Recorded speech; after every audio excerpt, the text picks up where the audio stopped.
जय हिंद दोस्तों, आप लोगों का एक बार फिर से मिशन लुसेंट ग्रुप टेलीग्राम के यूट्यूब चैनल में स्वागत है। आज हम लोग मोस्ट इम्पॉर्टेंट क्वेश्चन को देखेंगे जो सभी स्टेट पीसीएस के एग्ज़ाम में पूछे गए हैं। फ्रेंड, आगामी होने वाले Bihar SI, BPSC, UPSI, railway एवं अन्य एग्ज़ाम में इस प्रश्न की आने की संभावना बन सकती है, तो वीडियो के अंत तक आप बने रहिएगा। चलिए पहला प्रश्न की ओर हम लोग बढ़ते हैं। पहला प्रश्न है फ्रेंड, पृथ्वीराज को कैद कर अजमेर ले जाया गया, जहां उसने गौरी के अधीनस्थ कुछ वर्षों तक शासन किया। यह कथन किसका था? पहला ऑप्शन हसन निजामी, दूसरा ऑप्शन अलबरूनी, तीसरा ऑप्शन अमीर खुसरो, चौथा ऑप्शन मिन्हाज। तो इसका आंसर हो जाएंगे हसन निजामी, याद रखिएगा। चलिए इससे जुड़ी हुई कुछ प्रमुख बातें हम लोग देखते हैं। फ्रेंड, ताज उल मासीर, इसके लेखक हसन निजामी हैं। तहकीक ए हिंद, इसके लेखक अलबरूनी हैं। इनके अलावा अमीर खुसरो की पुस्तक की बात की जाए तो किरान उस सादैन, मिफ्ताह उल फतूह, नूह सिपेहर, आशिक, इसे कहीं कहीं आशिका भी देखने को मिलेगा, तुगलकनामा, खजाइन उल फतूह अथवा तारीख ए अलाई, ये सभी पुस्तक अमीर खुसरो के थे। वहीं तबकात ए नासरी की बात की जाए तो इसके लेखक मिन्हाज उस सिराज हैं, इसे याद रखिएगा। अगले प्रश्न की ओर हम लोग बढ़ते हैं। अगला प्रश्न है, एक घटना डैश एक परिणाम रहित विजय कथन किस आधुनिक इतिहासकार का अरबों द्वारा सिंध विजय के संदर्भ में है? तो पहला ऑप्शन है विंसेंट स्मिथ, दूसरा ऑप्शन एली फिस्टन, तीसरा ऑप्शन लैनपूल, चौथा ऑप्शन मैक्स मूलर। तो इसका आंसर हो जाएंगे ऑप्शन नंबर ए विंसेंट स्मिथ। इससे जुड़ी हुई प्रमुख बातें हम लोग अगले स्लाइड में देखते हैं।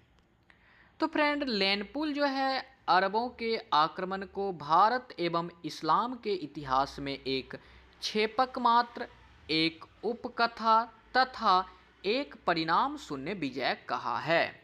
इसके अलावा हुमायूं के बारे में लैनपूल का कहना है, हुमायूं गिरते पड़ते इस तरह जीवन से मुक्त हो गया, ठीक उसी तरह जिस तरह तमाम जिंदगी वह गिरते पड़ते चलता रहा। VVI क्वेश्चन है फ्रेंड, यह स्टेटमेंट देखने को एग्जाम में मिल सकते हैं। आगे बढ़ते हैं और अगला प्रश्न को देखते हैं। अगला प्रश्न है हिंद, जिसे भारत कह सकते हैं। हिंद की जनता के संदर्भ में हिंदू शब्द का प्रथम बार प्रयोग किया गया था। तो ऑप्शन नंबर ए यूनानियों द्वारा, रोमवासियों द्वारा, चीनियों द्वारा, अरबों द्वारा। तो इसका आंसर हो जाएंगे ऑप्शन नंबर डी, अरबों द्वारा। चलिए इससे जुड़ी हुई कुछ महत्वपूर्ण बातों को हम लोग देखते हैं। तो फ्रेंड, अरब के सिंध विजय का विस्तृत उल्लेख यदि पूछे किस पुस्तक में मिलता है तो चचनामा में प्राप्त होता है, और चचनामा के लेखक यदि पूछे तो अली अहमद हो जाएंगे। तो अरबों के सिंध विजय का विस्तृत उल्लेख चचनामा नामक ग्रंथ में मिलता है, इसके लेखक अली अहमद हैं। इनके अलावा यदि क्वेश्चन पूछे चचनामा का फारसी से अंग्रेजी में अनुवाद किसने किया था तो UM दाऊद पोटा, UM दाऊद पोटा। इनके अलावा फ्रेंड, जो सिंध पर अरब आक्रमण की जानकारी प्राप्त होती है, एक बिल्ला दूरी की रचना है, नाम है किताब फतुल उल बलदान। किताब फतुल उल बलदान, ये 9वीं शताब्दी में लिखी गई है, इसमें भी ऐसी जानकारी प्राप्त होती है। इनके अलावा मीर मोहम्मद मासूम, जो अकबर के दरबार में रहते थे, इनकी एक पुस्तक है तारीख ए सिंध, से भी अरब के आक्रमण का उल्लेख प्राप्त होता है। चलिए अगला प्रश्न को हम लोग देखते हैं। अगला प्रश्न है, निम्नलिखित में से किस एक स्थान को अरब यात्रियों ने स्वर्णगृह कहा है? तो पहला ऑप्शन मुल्तान, दूसरा ऑप्शन मैसूर, तीसरा ऑप्शन राजस्थान, चौथा ऑप्शन गुजरात। तो इसका आंसर हो जाएंगे ऑप्शन नंबर ए मुल्तान को। चलिए कुछ प्रमुख बातों को हम लोग देखते हैं। तो फ्रेंड, मोहम्मद बिन कासिम का अंतिम विजय मोस्ट इम्पॉर्टेंट, ये मुल्तान के विरुद्ध हुई थी 713 ईस्वी में। यहाँ उसे इतना सारा सोना मिला कि मुल्तान का नाम सोने का नगर यानी स्वर्ण नगर रखा, और अरब यात्रियों ने मुल्तान को स्वर्णगृह कहा। तो फ्रेंड, क्वेश्चन बन सकता है कि मोहम्मद बिन कासिम का अंतिम विजय कहाँ हुआ था? तो ये फ्रेंड मुल्तान पे 713 में हुए थे, जबकि इसका पहला आक्रमण 711 ईस्वी में था फ्रेंड, सिंध पर, जहां उन्होंने असफलता प्राप्त की थी। इसके अलावा 712 ईस्वी में उन्होंने एक आक्रमण किया जो सिंध पे किया था फ्रेंड। वहाँ के शासक दाहिर थे, और रावर के समीप हुए भीषण युद्ध में दाहिर की मृत्यु हो जाती है, जिससे भारत पर सफल आक्रमण कासिम का 712 ईस्वी में भी कहा जाता है, और 713 ईस्वी में इनका विजय मुल्तान पर हुआ था। और यदि क्वेश्चन पूछे फ्रेंड, भारत में सर्वप्रथम जजिया कर की वसूली किसने की थी? तो मोहम्मद बिन कासिम ने सिंध में ही किए थे, ये भी याद रखिएगा। चलिए अगला प्रश्न को हम लोग देखते हैं। अगला प्रश्न है, 731 ईस्वी में अरबों ने सिंध के तट पर एक नगर स्थापित किया जिसका नाम था, option number A Mahfuza, option number B Mansura, option number C Sehwan, option number D Thatta. तो इसका आंसर हो जाएंगे ऑप्शन नंबर ए महफूजा।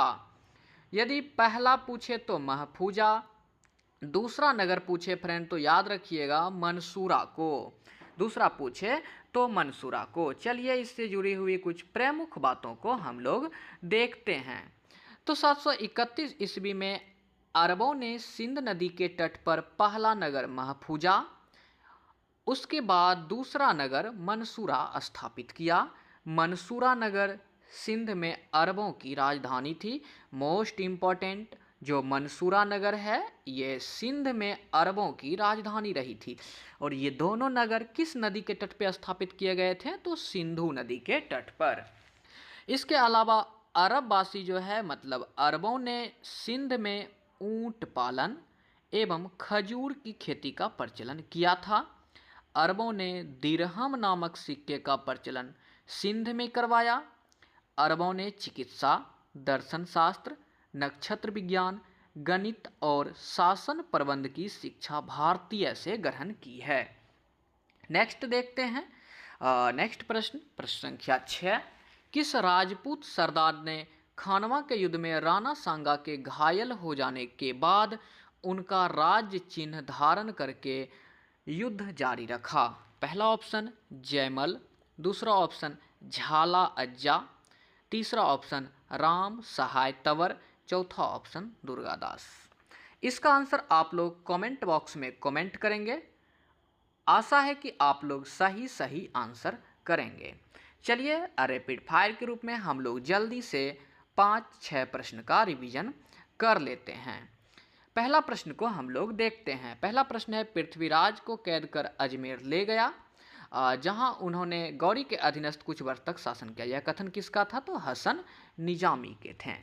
अगला है हसन निजामी का प्रमुख रचना ताजुल मासिर, तहकीक ए हिंद अलबरूनी की पुस्तक है। अमीर खुसरो का जो प्रमुख पुस्तक है किरान उस सादैन, मिफ्ताह उल फतूह, नूह सिपहार, आशिक, तुगलकनामा, खजाइन उल फतूह अथवा तारीख ए अलाई। और वहीं मिनहाज उस सिराक की प्रमुख पुस्तक पूछे तो तबकात ए नासरी। चलिए अगला प्रश्न को हम लोग देखते हैं। अगला है, एक घटना डैश एक परिणाम रहित विजय कथन किस आधुनिक इतिहासकार का अरबों द्वारा सिंध विजय के संदर्भ में है? तो ऑप्शन नंबर ए हो जाएगा विंसेंट स्मिथ का। इनके अलावा यदि बात की जाए तो लेनपुल ने अरब के आक्रमण को भारत एवं इस्लाम के इतिहास में एक छेपक मात्र, एक उपकथा तथा एक परिणाम शून्य विजय कहा है। वहीं हुमायूं के बारे में इतिहासकार लेनपुल का ही कहना है कि हुमायूं गिरते पड़ते इस जीवन से मुक्त हो गया, ठीक उसी तरह जिस तरह तमाम जिंदगी वह गिरते पड़ते चलता रहा। नेक्स्ट देखते हैं। नेक्स्ट है हिंद यानी भारत की जनता के संदर्भ में हिंदू शब्द का प्रथम बार प्रयोग किया? तो इसका आंसर ऑप्शन नंबर डी, अरबों ने। चलिए आगे देखते हैं। अगला प्रश्न है, अरबों के सिंध विजय का विस्तृत उल्लेख चचनामा में प्राप्त हुआ है। इसके लेखक अली अहमद हैं। इनके अलावा चचनामा का फारसी में अनुवाद U.M. दाऊद पोटा के द्वारा किए गए हैं।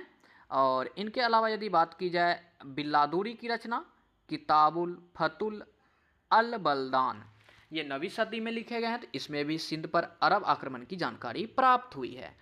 मीर मोहम्मद मासूम अकबर के दरबार में रहते थे। इनकी एक पुस्तक तारीख ए सिंध से भी अरब के आक्रमण का उल्लेख प्राप्त हुआ है।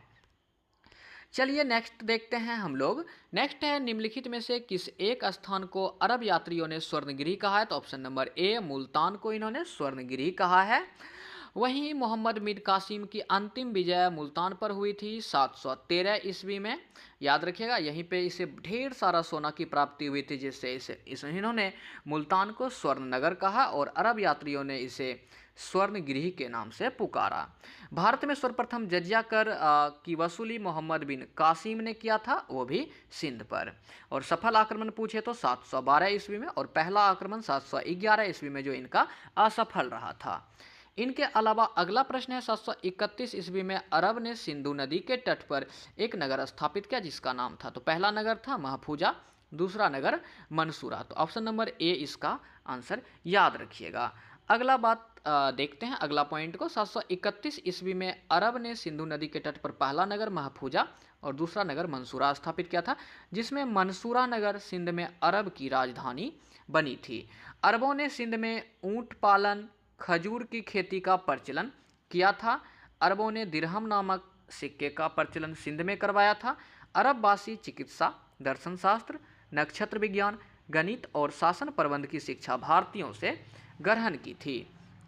इनके अलावा प्रश्न संख्या 6, किस राजपूत सरदार ने खानवा के युद्ध में राणा सांगा के घायल हो जाने के बाद उनका राज्य चिन्ह धारण करके युद्ध को जारी रखा था? तो इसका आंसर आप लोग कमेंट बॉक्स में कमेंट कीजिएगा। आपके कमेंट का हम इंतजार करेंगे। वीडियो के अंत तक बने रहने के लिए आप सभी साथियों को थैंक यू।